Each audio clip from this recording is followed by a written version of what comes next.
चूंकि जोश बहुत ज्यादा है, गर्मी भी बड़ी सख्त है, लेकिन कप्तान का इंतजार है, तो क्यों न नारों से तकरीर को शुरू किया जाए। इमरान तेरे जानिसार, इमरान तेरे जानिसार, इमरान खान, इमरान खान, इंपोर्टेड हुकूमत, इंपोर्टेड हुकूमत।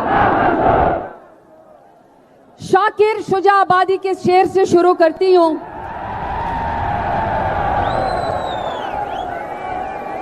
सियासत है बुढ़े मकारा देहात विच, मकतब इदारे गवारा देहात विच, खुदा ये मुल्क को सलामत तू रखी, ए शीशे दा घर है लोहारा देहात विच।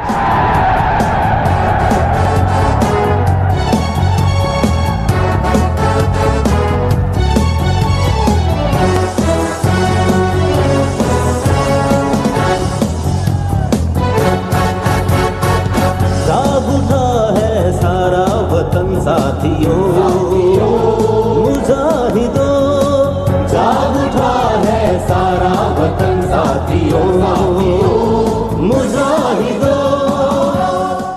तारीख गवाह है कि जब भी पाकिस्तान में इलेक्शन हुआ है ज़िमनी, उस सियासतदान की और उस कैंडिडेट की मौत वाक़या हुआ थी। ये पहला सियाह दिन है कि ज़िमनी इलेक्शन उन 20 कैंडिडेट का हो रहा है जिनके ज़मीर की मौत हो चुकी है। अपने ज़मीर को बेचा, मीर जाफर हुए, मीर सादिक हुए, लोटे हुए, ज़मीर फरोशी की, वोट को बेचा, पाकिस्तान को बेचा, लेकिन शर्म कहीं उनको नहीं आई। खुद ही कहते हैं कि शर्म होती है, कोई हया होती है, लेकिन पीडीएम वालों तुम्हें क्या पता कि वो क्या होती है।